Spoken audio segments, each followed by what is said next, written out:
What a terrible thing to do. And to your own mother. What? Can you imagine how she must have felt just now?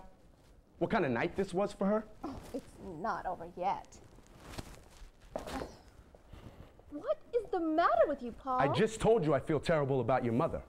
And I don't understand how you're so unconcerned about all this. Unconcerned? I'm plenty concerned. You think I'm going to get 1 wink of sleep until that phone rings tomorrow? I'm scared to death for my mother. I'm just grateful there's finally something to be scared about. What I'm really concerned about is you. Me? Me?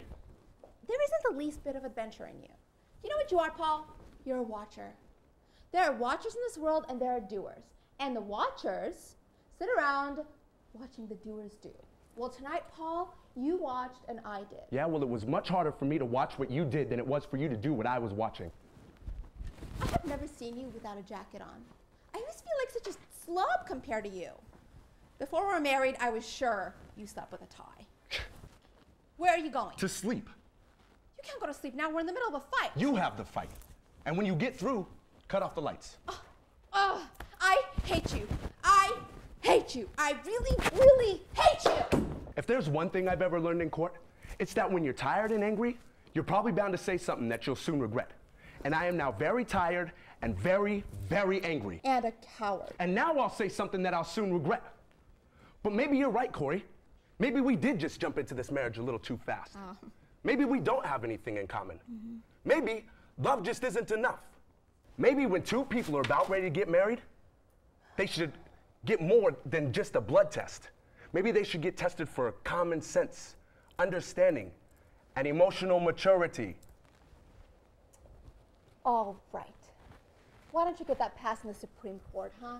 Only those couples bearing letters from their psychiatrists, proving they're well adjusted will be permitted to be married.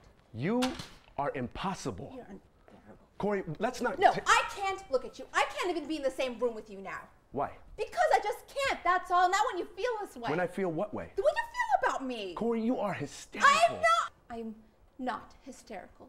I know exactly what I'm saying. Things just aren't the same with us, Paul. They never will be again. Oh, holy cow. I'm sorry, I don't want to cry. Just cry. Just go ahead and cry. Don't you tell me when to cry. I'm going to cry when I want to cry. And I'm not going to get my cry until you're out of this apartment. You're serious? I want a divorce. A divorce? I'm sorry, Paul. I can't discuss this anymore. Corey, so you mean to tell me that every time we get into a little fight, you're going to want a divorce? There isn't going to be any more little fights, Paul. This is it. This is the end. Sorry. Corey, so you mean to... Corey, will you come out here, please? Why? Because I don't want to yell. All the way. Afraid the crazy neighbors will hear us? So you're serious? Dead serious. Well, I guess there's nothing else to be said. Guess not. Where are you going? To bed. Don't you want to talk about this?